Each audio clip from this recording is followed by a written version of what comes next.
कैसे एक moving charge particle के ऊपर हम मैग्नेटिक फील्ड की वजह से मैग्नेटिक फोर्स कैलकुलेट करते हैं। ठीक है, अब हम देख लेते हैं कि मैग्नीट्यूड कैसे निकाला जाएगा। तो फॉर्मूला जो हमें मिल चुका है कि कोई भी मूविंग चार्ज पार्टिकल अगर इस तरह से है, किसी वेलोसिटी v से वो चल रहा है और रीजन में मैग्नेटिक फील्ड है b, दोनों वेक्टर्स के बीच का एंगल है थीटा, पार्टिकल पे चार्ज है q, तो हम जो फोर्स बताते हैं पार्टिकल के ऊपर वो बताते हैं q v क्रॉस b से, यानी किसी को कह सकते हो मैग्नीट्यूड की बात करें सिर्फ तो q v b sine theta. ये फॉर्मूला हमारे पास आ चुका है force on a moving charge particle का। ठीक है, तो अब क्वेश्चंस करने हैं इसी के ऊपर। ठीक है, ट्राई करो सभी लोग। तो जैसे पहला क्वेश्चन है, find the magnitude of force on the particle shown. ठीक है, Q बताया गया है, Q है चार्ज ऑन प्रोटॉन और M है मास ऑफ प्रोटॉन। अब एक अल्फा पार्टिकल को मैग्नेटिक फील्ड में प्रोजेक्ट कर दिया गया है इस तरह से।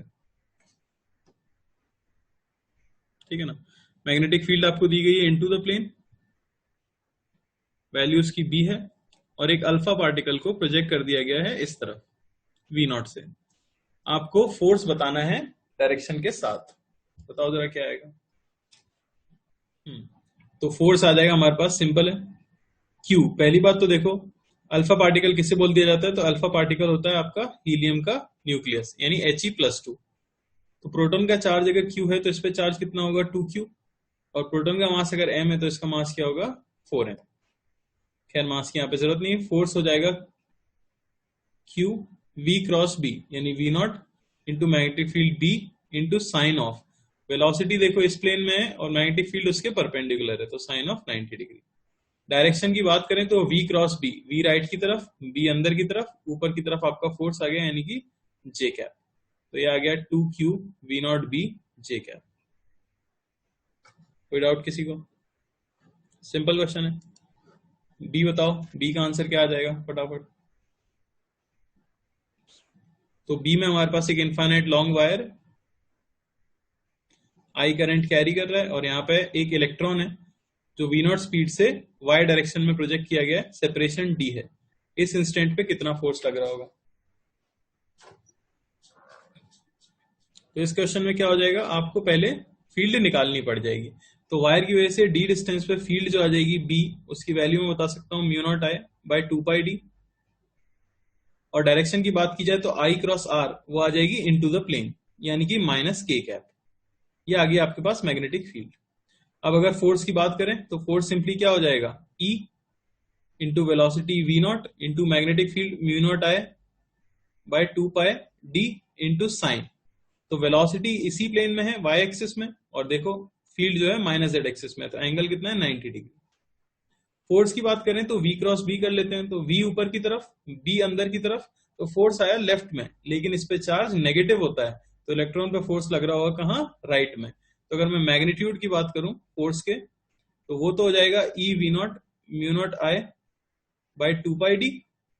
ठीक है ना, और अगर आप डायरेक्शन के साथ लिखना चाहते हो F, तो वो हो जाएगा E V0 μ0I/2πd और I क्या, समझ आया।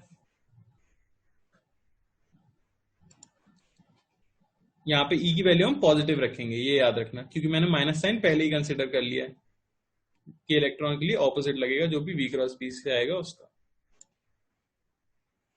ठीक है भाई, सी पार्ट ट्राई करो सभी लोग। सी का आंसर क्या आएगा। फोर्स हो जाएगा क्या B, पहले तो सेंटर पे मैग्नेटिक फील्ड पूरे लूप की वजह से फॉर्मूला पता है μ0I/2r, और डायरेक्शन की तरह आ जाएगी इनटू द प्लेन, तो मैग्नेटिक फील्ड अंदर है।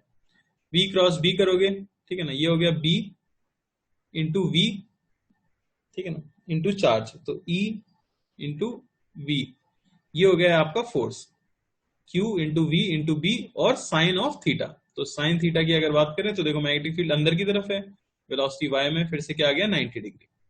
ये आ गया हमारे पास कितना μ0I/2r EV। डायरेक्शन की बात करें V क्रॉस B, वो आ रहा है लेफ्ट में, लेकिन ये इलेक्ट्रॉन है, नेगेटिव चार्ज है, तो इस पे ऑपोजिट लगेगा यानी कि I क्या। क्लियर हो रहा है। लास्ट क्वेश्चन कर लो, डी पार्ट, क्या आ जाएगा आंसर देख लेते हैं। पहले तो आपको मैग्नेटिक फील्ड निकालनी पड़ेगी। मैग्नेटिक फील्ड किधर आ जाएगी, तो आई आपका बाहर की तरफ है और ये है आपका R vector. I cross R करोगे तो मैग्नेटिक फील्ड परपेंडिकुलर आनी चाहिए आर से, यानी यहां कुछ मैग्नेटिक फील्ड आएगी इस तरह से। और हमें पता है आर वेक्टर से हमेशा वो कैसे होती है, 90 डिग्री पे होती है।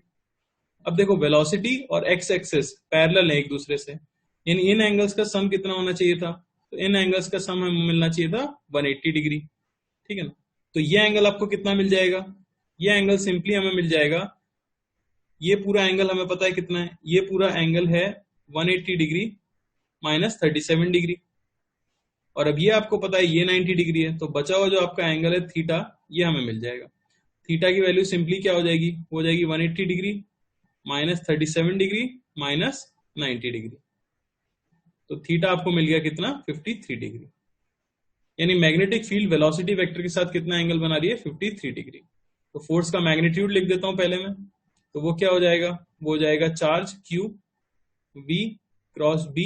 B की वैल्यू क्या होगी, तो mu not I by 2 pi D, mu not I by 2 pi D into sine of 53 degree. ये आ गया आपके पास मैग्नीट्यूड। डायरेक्शन के साथ अगर लिखना है, साइन 53 की वैल्यू पुट कर देते हैं, जो कितनी हो जाएगी 4/5। तो ये मिल जाएगा हमें 2/5 QV mu not I by pi D. Direction देख लो, V क्रॉस B किधर आ जाएगा, आउट ऑफ द प्लेन, यानी कि K कैप। समझ आया, इसमें 2 वायर्स हैं और इलेक्ट्रॉन पे आपको फोर्स बताना है, क्या आ जाएगा, अरे इसमें था ही क्या, इस वायर की वजह से मैग्नेटिक फील्ड कहां आएगी, तो आई इधर है और आर इधर है, तो आई क्रॉस आर अगर आप करोगे तो मैग्नेटिक फील्ड आएगी ऊपर। इस वायर की वजह से आई क्रॉस आर करोगे, आर इस तरफ है, इस वायर की वजह से आई क्रॉस आर अगर आप करोगे तो किधर आ जाएगा, वो भी आ जाएगा ऊपर। तो नेट फील्ड देख लो जरा, ऊपर की तरफ आएगी। मैं निकाल भी नहीं रहा हूं, मुझे बस दिख रहा है कि V पैरेलल है B के, तो फोर्स क्या होगा, 0 होता है motion of charge particle in magnetic field. तो हमें ये समझ आ गया कि करंट कैरिंग वायर या लूप अगर है तो वो मैग्नेटिक फील्ड जनरेट कर रहा होगा। उस फील्ड के अंदर अगर एक चार्ज पार्टिकल एंटर करता है और वो मूव कर रहा है, तो उसके ऊपर एक फोर्स लग रहा होगा। अब उस फोर्स की वजह से उसका कैसा कैसा पाथ हो सकता है, उसकी स्टडी हम यहाँ पे करने वाले हैं। तो उसमें 3 केसेस आ जाते हैं। कैसा पाथ होगा, ये सीधा सीधा डिपेंड कर जाता है कि मैग्नेटिक फील्ड वेक्टर और वेलोसिटी वेक्टर के बीच में एंगल कितना है। तो पहला केस मैं ले रहा हूं, जब angle between velocity vector and magnetic field vector is 90 degree. ठीक है ना, यानी कि मैग्नेटिक फील्ड और वेलोसिटी के बीच का एंगल कितना है, 90 डिग्री। तो आप इसका एक एग्जांपल ले लेते हैं। मान लो कि इस तरह से मैग्नेटिक फील्ड है जो कि इनटू द प्लेन है, और मैंने एक चार्ज पार्टिकल को इस तरह से प्रोजेक्ट कर दिया। ठीक है, इसी इंस्टेंट पे अगर इससे फोर्स पूछा जाए तो हम बता सकते हैं V क्रॉस B से, अगर आप V क्रॉस B से डायरेक्शन निकालोगे फोर्स की, तो फोर्स की डायरेक्शन आएगी कुछ इस तरफ, तो ये पार्टिकल डिविएट होगा अपने पाथ से। ठीक है ना, फिर अगर आप एक चीज तो जानते हो कि जो फोर्स लग रहा है, मैग्नेटिक फोर्स हमेशा ही वेलोसिटी से कैसा लगने वाला है, परपेंडिकुलर लगने वाला है। मान लो डिविएट हो गया, पार्टिकल कहां पहुंच गया, कुछ यहां पहुंच गया, इस समय इसकी वेलोसिटी कहां होगी, तो कुछ इस तरफ होगी। इस समय मैग्नेटिक फोर्स अगर आप निकालो, देखो जरा V क्रॉस B, अगर आप V क्रॉस B करोगे तो आपको मैग्नेटिक फोर्स की डायरेक्शन मिलेगी नीचे की तरफ। फिर ये डिविएट होगा, यहां पहुंच गया, वेलोसिटी नीचे की तरफ। इस समय पूछा जाए मैग्नेटिक फोर्स की डायरेक्शन, तो वो राइट की तरफ आएगी। तो मैं एक पैटर्न दिख जाएगा कि पार्टिकल कैसे पाथ में घूमने वाला है, पार्टिकल एक सर्कुलर पाथ में घूमने वाला है। यानी जब भी आप पार्टिकल को प्रोजेक्ट करते हो परपेंडिकुलर टू मैग्नेटिक फील्ड, जब भी उनके बीच का एंगल 90 डिग्री होगा, पार्टिकल का पाथ हम कैसा बता देंगे, सर्कुलर। अब एक चीज हमें पता है कि सर्कुलर मोशन पे घूमने के लिए एक नेसेसरी फोर्स होता है, जो कि होना ही चाहिए अगर पार्टिकल सर्कल पे घूमना चाहता है, तो जिसे हम कहते हैं सेंट्रीपिटल फोर्स। तो यहां जो मैग्नेटिक फोर्स होता है वही प्रोवाइड करता है क्या, सेंट्रीपिटल फोर्स। तो मैं कह सकता हूं magnetic force is centripetal force.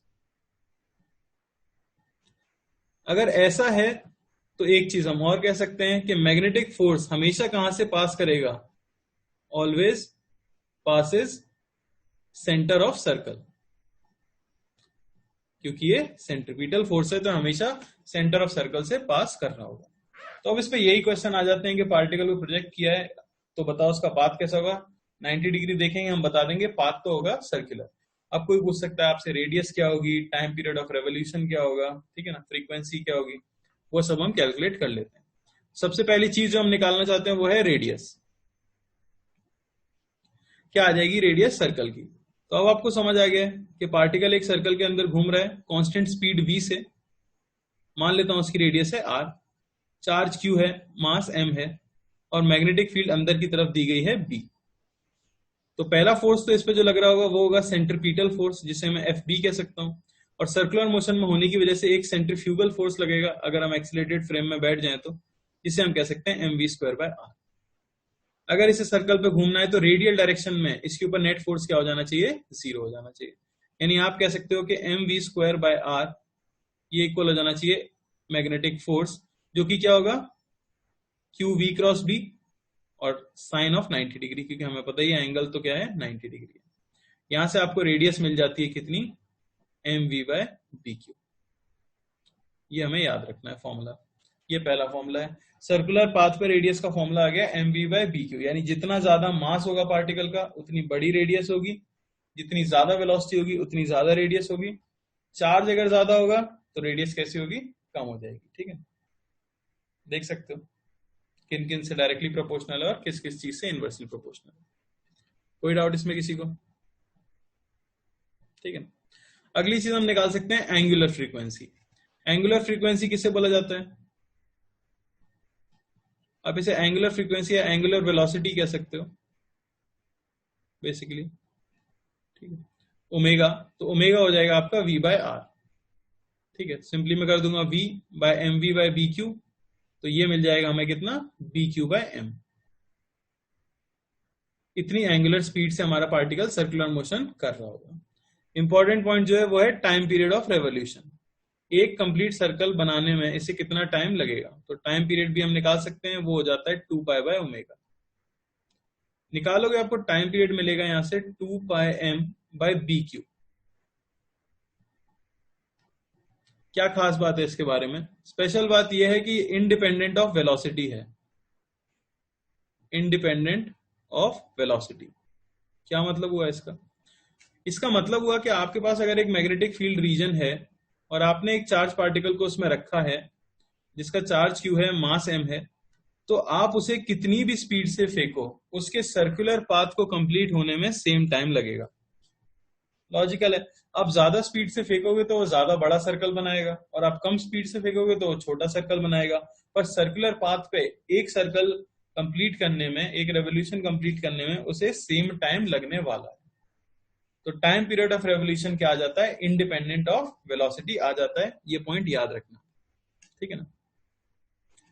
Frequency पूछ सकता है कोई, तो फ्रीक्वेंसी तो हमें पता ही है, नंबर ऑफ रेवोल्यूशंस पर सेकेंड। तो सिंपली क्या हो जाएगा, 1 टाइम पीरियड या bq/2π। हमने अगर एक चार्ज पार्टिकल को वेलोसिटी दी है मैग्नेटिक फील्ड से परपेंडिकुलर, तो चार्ज पार्टिकल एक सर्कुलर पाथ के ऊपर मूव करता है जिसमें मैग्नेटिक फोर्स सेंट्रीपिटल फोर्स का काम करता है। रेडियस हम निकालते हैं mv/bq आ जाती है, टाइम पीरियड आता है 2πm/bq। Time period independent of velocity होगा, ज्यादा स्पीड पे ज्यादा बड़ा सर्कल, कम स्पीड पे कम सर्कल, छोटी रेडियस का सर्कल। ठीक है ना, तो इन्हीं पे बेस्ड प्रॉब्लम्स कर लेते हैं। आपको रेडियस ऑफ सर्कुलर पाथ बतानी है, बहुत आसान सवाल है। बताओ पहले क्वेश्चन का आंसर क्या आएगा। नहीं, इसमें तो फॉर्मूला डालना है, रेडियस mv0/b, q की जगह बस क्या आ जाएगा, e। ठीक है ना। कैसा सर्कल बनाएगा, सेंटर किस तरफ आएगा ये बता दो जरा, इलेक्ट्रॉन के लेफ्ट में या राइट में? ये भी एक इंपॉर्टेंट पार्ट है, आगे चल के काम आएगा, इतना घटिया सवाल नहीं आएगा एग्जाम में। तो सेंटर किस तरफ आएगा ये बताओ, राइट में आएगा सेंटर, ठीक है ना। तो v×b हम करेंगे, आता लेफ्ट है लेकिन ये इलेक्ट्रॉन है, इसलिए कैसा पाथ बनेगा, ऐसा। तो सेंटर कहां आएगा, राइट में, ये याद रखना। बी पार्ट का बता दो। बी पार्ट में एक इनफाइनाइट वायर से काफी ज्यादा दूर जाके एक पार्टिकल को प्रोजेक्ट कर दिया गया है, एक्स इज वेरी लार्ज, ठीक है ना। आपको वही रेडियस ऑफ सर्कल बतानी है। हाँ भाई, तो पहले तो इस वायर की वजह से मैग्नेटिक फील्ड किधर आएगी, आई क्रॉस आर अंदर की तरफ आएगी। बी की वैल्यू क्या होगी, वो होगी mu not I bye 2πx। ठीक है ना। अब बस रेडियस का फॉर्मूला लगाना है, तो एम वी बाय बी और नीचे क्यू। ठीक है, ये आ जाएगा आपके पास क्या, रेडियस। सेंटर कहां पे आएगा, तो मैग्नेटिक फील्ड अंदर है, वी क्रॉस बी करेंगे तो फोर्स आया लेफ्ट में, तो सेंटर कुछ यहां आने वाला होगा और इस तरह का सर्कल फॉर्म होगा। ठीक है ना। अगला क्वेश्चन ट्राई करो सभी लोग। बोला गया है charge particle Q, M is projected with speed v as shown in the presence of magnetic field. Find the center of the circular path of the particle and its radius. Centre के coordinates बताने हैं आपको और radius बतानी है। साधारण सवाल है। रेडियस तो क्या आने वाली है देख लो, वेलोसिटी मैग्नेटिक फील्ड से परपेंडिकुलर है तो सीधे फॉर्मूला ही रखना है, हो जाएगी M V not by B Q. Centre किधर आएगा ये देख लेते हैं, तो V क्रॉस B अगर आप करोगे तो फोर्स आएगा लेफ्ट में, तो आपका सेंटर कुछ यहां आने वाला है और सर्कल ऐसा कुछ बनेगा। तो रेडियस में जो कोऑर्डिनेट होगा ये दूरी क्या होगी, रेडियस ही होगी, तो कोऑर्डिनेट किधर आएगा, माइनस आई कैप में। तो कोऑर्डिनेट्स हम लिख सकते हैं minus M V not by B Q comma 0। किसी को कोई डाउट नहीं होगा, आसान सवाल है। अगला क्वेश्चन ट्राई करो, सिमिलर क्वेश्चन है। आपको इस बार सेंटर ऑफ द सर्कल बताना है और बतानी है position and velocity of particle as a function of time, अगर particle t is equal to 0 पर ऐसी सिचुएशन में था तो। बताओ जरा।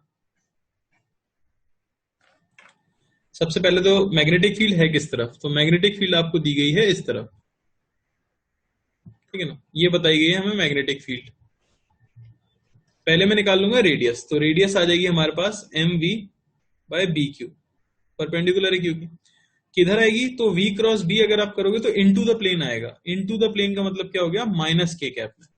तो कोऑर्डिनेट्स अगर सेंटर के लिखने हैं तो x में 0, y में 0 और माइनस के कैप में M V by B Q. तो ये आ गया क्या, कोऑर्डिनेट्स ऑफ सेंटर। ये पहला पार्ट हो गया आपका। दूसरे पार्ट में पूछा गया position as a function of time और velocity as a function of time. तो उसे करने का बेस्ट तरीका क्या है कि आप इसका व्यू थोड़ा सा बदल लो। अभी देखो पार्टिकल का पाथ जो है ना वो पेज के पीछे हो रहा है, माइनस जेड एक्सिस में हो रहा है। तो अगर मैं इस कोऑर्डिनेट एक्सिस को थोड़ा सा घुमा लूं और इस तरह से घुमाऊं कि वाई एक्सिस तो ऊपर रहे पर एक्स एक्सिस अंदर चली जाए, और जो अंदर एक्सिस थी माइनस जेड है, बेसिकली ऐसे घुमा दो। अगर अपनी एक्सिस को एक बार ऐसे रोटेट कर दोगे तो जो अंदर वाली चीज है वो लेफ्ट में नहीं आ जाएगी घूम के। हाँ, अब हमें पता है कि जो सर्कल बन रहा होगा वो कुछ ऐसा बन रहा है, और आपको ये भी पता है कि सेंटर कुछ ऐसे आया था हमारा, ये आपका ओरिजिन है। ठीक है ना। t बराबर 0 पे पार्टिकल कहां था, तो t बराबर 0 पे पार्टिकल था यहां पर और इस तरह से कुछ मूव कर रहा था।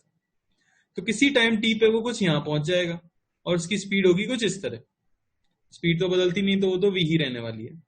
ठीक है ना, ये मैंने t टाइम पे बना लिया है। अब देखो ये एंगल मान लो कि थीटा कवर होता है t टाइम में, तो आपको ओमेगा तो पता है पार्टिकल का। ओमेगा क्या है पार्टिकल का, हम जानते हैं B Q by M.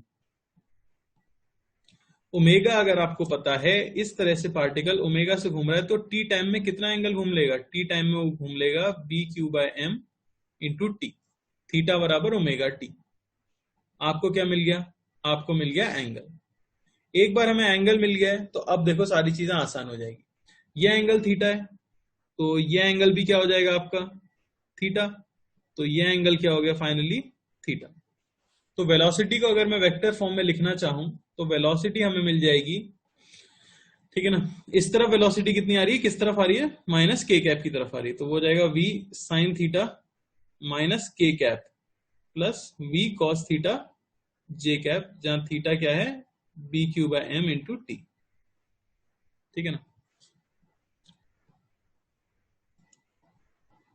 Position vector कोई लिख पाया, तो देखो पोजीशन वेक्टर कैसे आएगा।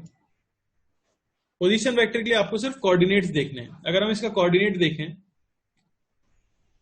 ठीक है भाई, ये दूरी r है, ये दूरी भी r है, ये एंगल थीटा है, इस पॉइंट का कोऑर्डिनेट चाहिए हमें। ये आपकी y एक्सिस है, ठीक है ना। यहाँ पे आपकी पॉजिटिव z एक्सिस होगी, यहाँ पे ओरिजिन है। जब हमें पता है कि ये पूरी दूरी r है, ये रेडियस r थी, तो ये दूरी कितनी होगी, सिर्फ ये जो इतनी डिस्टेंस है ये होगी r cos थीटा। तो यही तो आपका कोऑर्डिनेट होगा, ओरिजिन से पीछे जाओगे यही डिस्टेंस तो आपको चाहिए, तो ये डिस्टेंस होगी r minus R cos theta. तो आपको क्या मिल जाएगा, सिंपली वो हो गया r 1 माइनस कॉस थीटा, और किस तरफ है, माइनस के कैप में, प्लस आपको चाहिए क्या, y कोऑर्डिनेट, क्योंकि ये y एक्सिस है, तो y कोऑर्डिनेट क्या आ जाएगा, r साइन थीटा। समझ आ रहा है। क्वेश्चन है, charge particle q, m is projected inside a long solenoid n, I from its axis and perpendicular to it. Find the maximum speed of the particle so that it can complete its circular path without making any collision. R is the radius of solenoid. तो लंबे से solenoid की axis से 90 degree बनाते हुए एक particle को project कर दिया गया है। आपको बताना है मैक्सिमम स्पीड कितनी दी जाए उसे, ताकि वो बिना कोई कोलिजन किए अपना सर्कुलर पाथ कंप्लीट कर सके। तो देखो, सबको क्लिक तो कर जाता है, लेकिन छोटी सी गलती कर देते हैं। उसके लिए बेटर होगा आप इसका क्रॉस सेक्शनल व्यू बनाओ, यानी कि अगर हम यहां से देखें तो हमें क्या दिखेगा। अगर आप यहां से देखोगे तो आपको सिर्फ एक सर्कुलर क्रॉस सेक्शन दिखेगा और एक्सिस की जगह एक पॉइंट दिखेगा। आपका पार्टिकल इस तरह से फेंका गया है v स्पीड बनाते हुए, ठीक है ना। मैग्नेटिक फील्ड कैसे होगी, तो हमें पता है कि सोलेनॉइड के अंदर मैग्नेटिक फील्ड इस तरह से होती है कुछ, और मैग्नेटिक फील्ड की वैल्यू भी पता है हमें, b हो जाएगा आपका म्यू नॉट एन आई। तो वो मैग्नेटिक फील्ड यहां से देखने पे कैसी दिखेगी, तो कुछ इस तरह से मान लेता हूं मैं, अंदर की तरफ जाती हुई हमारी मैग्नेटिक फील्ड होगी। अब पार्टिकल का पाथ, हाँ सुमित सही है अब तुम्हारा। अब पार्टिकल का पाथ कैसा होने वाला है, सर्कुलर होने वाला है, और आप चाहते हो कि कहीं भी कोलाइड ना करे वो। तो सोच के देखो पार्टिकल का सेंटर कहाँ आएगा, तो v क्रॉस b अगर मैं करता हूं तो मुझे सेंटर मिलता है यहां पर। तो पार्टिकल ऐसे सर्कल पे घूमने वाला है। अगर कोलाइड नहीं करना है तो क्या हो जाना चाहिए, जस्ट इस तरह से घूम के वापस आ जाए। तो जो सोलेनॉइड की रेडियस है वो आपके पार्टिकल की डायमीटर हो जानी चाहिए। तो हमें पता है कि पार्टिकल का रेडियस क्या होगा, वो तो हो जाएगा M V by B Q, ठीक है ना। और ये इक्वल क्या हो जाना चाहिए, r बाय 2k। समझ आए। तो यहां से v मिल जाएगा हमें, v हो गया आपका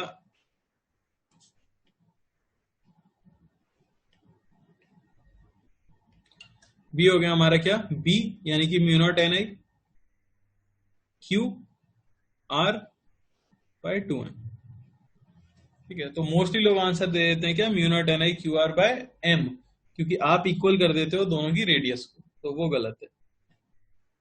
ठीक, चलो एक और कर लेते हैं। क्वेश्चन है, charge particle q, m is moving on a circular path in uniform magnetic field as shown with constant speed v. Find the net magnetic field at the center of the circular path. तो आपको circular path के centre पे net magnetic field बतानी है। तो बात यह है कि मैग्नेटिक फील्ड प्रोड्यूस क्यों हो रही होगी। हमें पता है कि मैग्नेटिक फील्ड तो करंट कैरिंग वायर प्रोड्यूस करता है या फिर करंट कैरिंग लूप प्रोड्यूस करता है। तो ये क्वेश्चन हम कर चुके हैं पहले कि अगर किसी ऑर्बिट में कोई चार्ज मूव कर रहा है तो उस ऑर्बिट में करंट होता है, ठीक है ना। ये आपको याद रखना है। सबसे पहले तो देख लेते हैं कितनी रेडियस में हमारा पार्टिकल घूम रहा होगा। तो रेडियस जो होगी वो हो जाएगी आपकी M V by B Q. तो इतनी रेडियस में वो घूम रहा है। वेलोसिटी आपको बताई गई है, ओमेगा भी पता है आपको। ओमेगा कितना हो जाएगा, तो ओमेगा हो जाएगा बी क्यू बाय एम, ठीक है ना। अब क्या बताया जाता है हमें कि करंट किसी भी ऑर्बिट में, आप क्या बता सकते हो, चार्ज जो फ्लो कर रहा हो किसी भी ऑर्बिट में इनटू फ्रीक्वेंसी। करंट इलेक्ट्रिसिटी में कराया था एक क्वेश्चन, मैंने कहा था कि हाइड्रोजन के एटम में ऐसा अज्यूम करो कि इलेक्ट्रॉन घूम रहा है, तो बताओ सेंटर पे कितनी मैग्नेटिक कितनी करंट बेसिकली ऑर्बिट में आएगी। ये क्वेश्चन हमने किया था करंट इलेक्ट्रिसिटी में, वही यहाँ पे यूज करना है सिर्फ आपको, ठीक है ना। तो करंट जो हो जाएगा वो हो जाएगा चार्ज इंटू फ्रीक्वेंसी हो जाता है 1 बाय टाइम पीरियड, यानी 2 पाई बाय ओमेगा। ये मिल गया है आपको करंट। तो अब इस लूप की वजह से सेंटर पे जो मैग्नेटिक फील्ड आ जाएगी B1, उसकी वैल्यू क्या हो जाएगी? तो उसकी वैल्यू हो जाएगी हमारे पास म्यू नॉट I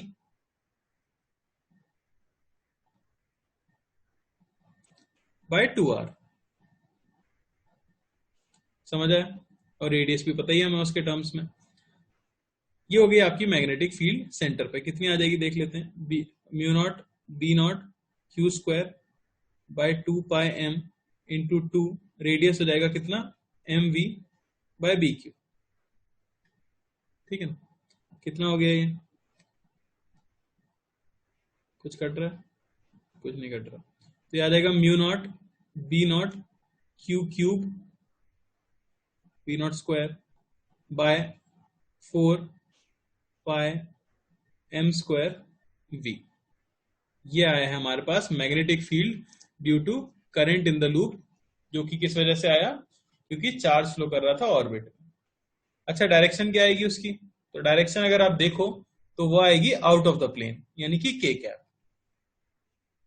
ठीक है, अब एडवांस में क्वेश्चन आएगा तो आपको यही फंसा देंगे कि आप इतना ही आंसर देके खुश हो जाओ, लेकिन आंसर क्या होगा? इस बी नॉट को भी कंसिडर करना है, क्योंकि वो भी तो सेंटर पे है और वो अंदर की तरफ है।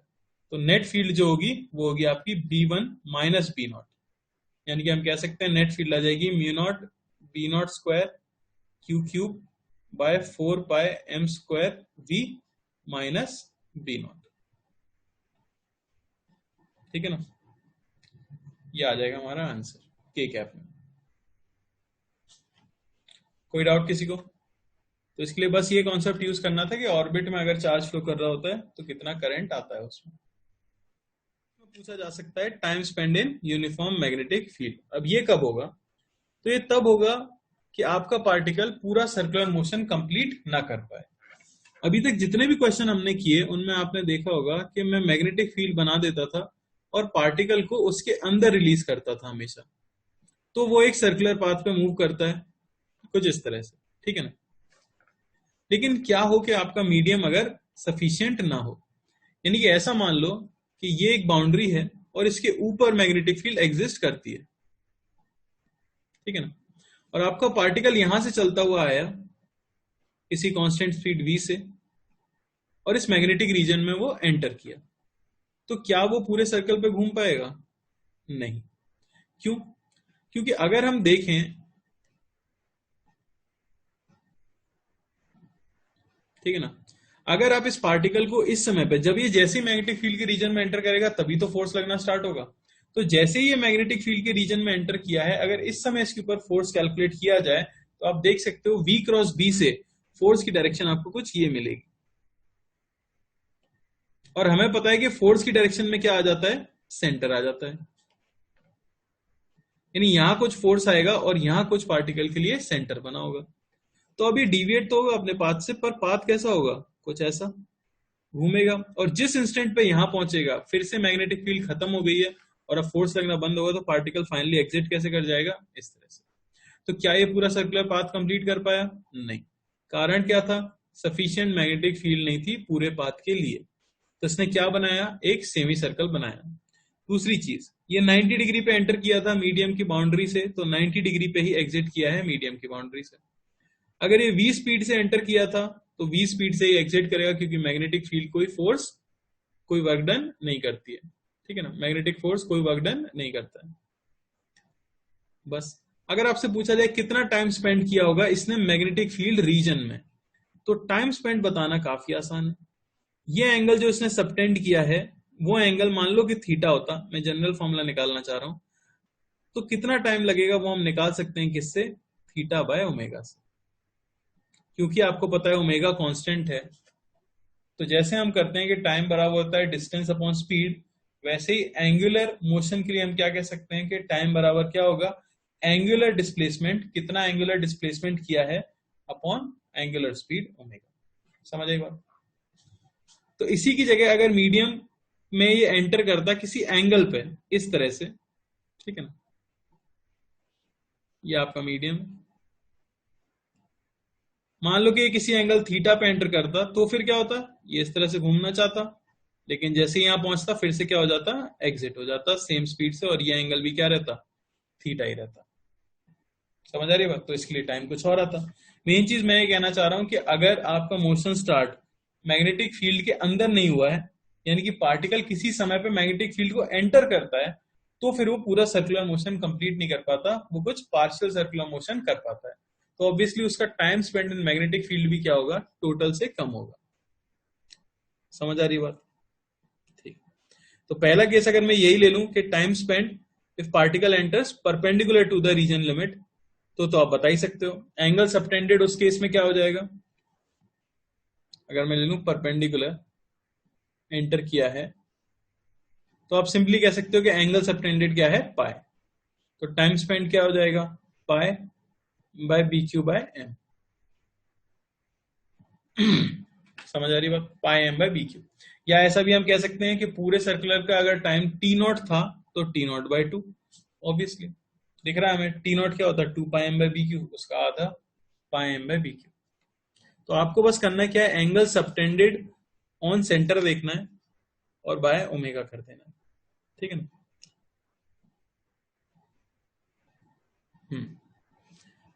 अब ये तो बहुत ही आसान है, सेमी सर्कल तो एक केस था।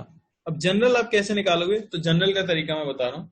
मान लो कि चार्ज पार्टिकल किसी ओब्लिक एंगल पे एंटर करता है, तो ये आपकी मीडियम की बाउंड्री होगी, और चार्ज पार्टिकल यहां से एंटर कर रहा है इस तरह से, कोई एंगल थीटा बनाते हुए। तो हमें एक चीज पता है कि वो एग्जिट करेगा थीटा एंगल बनाते हुए। अच्छा, इस समय सेंटर कहां आएगा? सेमी सर्कल वाले केस में तो मीडियम की बाउंड्री पर ही सेंटर आ गया था, लेकिन जिस समय एंटर किया है, अगर आप इस समय इसके ऊपर फोर्स कैलकुलेट करो तो उसकी डायरेक्शन क्या आएगी?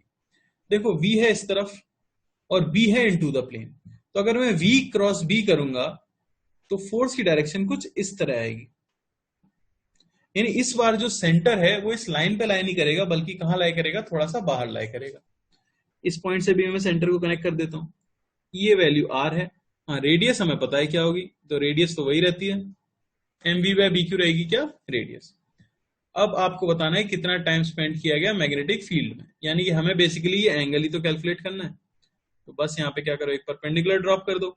ये एंगल थीटा है, तो ये एंगल 90 माइनस थीटा है, तो ये एंगल फिर से आपको क्या मिल गया, थीटा। सिमिलरली ये एंगल भी क्या है, थीटा। तो टाइम स्पेंड हमें क्या मिल जाता है, टाइम स्पेंड आपको मिल जाएगा सिंपली 2 थीटा बाय ओमेगा, और ओमेगा की वैल्यू सबको पता ही है, बी क्यू बाय। कोई डाउट किसी को? तो जैसा भी पाथ बन रहा होगा आपको बस क्या देखना होगा, सबसे पहले तो पता करना होगा सेंटर कहां लाई कर रहा है, फिर एंट्री और एग्जिट पॉइंट को सेंटर से कनेक्ट करो, और ये देख लो कि जो आर्क बनी है वो सेंटर पे कितना एंगल सबटेंड कर रही है। फिर टाइम स्पेंड सिंपली क्या हो जाएगा, angle subtended by R by omega. Clear है? कोई कष्ट किसी को नहीं होना चाहिए। फटाफट बताना शुरू करो, ए और बी का आंसर क्या। ए का पहले बता दो क्या आएगा। सबसे पहले काम क्या करना चाहिए था, सबसे पहला काम आपको करना चाहिए सेंटर पता करना। तो V क्रॉस B से अगर हम सेंटर पता करें, V क्रॉस B, तो सेंटर फोर्स जो आ रहा है वो नीचे की तरफ आ रहा है, लेकिन चार्ज कैसा है भाई, चार्ज है नेगेटिव, तो फोर्स लग रहा होगा कुछ इस तरफ,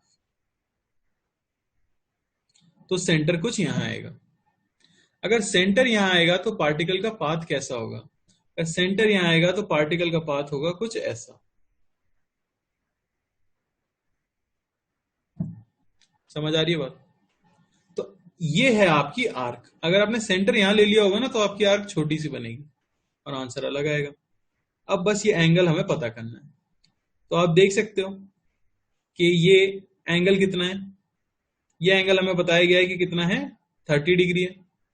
ये 90 डिग्री है आपका, तो ये कितना बचा, ये बचा आपका 60 डिग्री। तो ये भी कितना बचा, 60 डिग्री। ठीक है ना? तो ये कितना आ गया, ये एंगल भी आ गया 60 डिग्री, पर ये एंगल सबटेंडेड एंगल नहीं है, आर्क ने सबटेंड किया है ये एंगल। तो जो थीटा है आपका, उसकी वैल्यू होगी 2 पाई माइनस 60 डिग्री, यानी कि पाई बाय 3, यानी कि 5 पाई बाय 3। अब इसमें हम पुट करेंगे तो टाइम पीरियड हमारे पास क्या आ जाएगा, एंगल सबटेंडेड 5 पाई बाय 3 और बी क्यू बाय एम। तो देख लेते हैं, बी क्रॉस बी आप करोगे, सेंटर कहां आ जाएगा, कुछ यहां पे इस तरह का पाथ होगा। यहां से एग्जिट करेगा, ये रेडियस r, ये एंगल भी 60 डिग्री, ये एंगल भी 60 डिग्री। एंगल सबटेंडेड कितना आ गया 120 डिग्री, या फिर मैं क्या कह सकता हूँ 2π/3। तो टाइम स्पेंड आ जाएगा आपका एंगल 2π/3 बाय ओमेगा pq/n।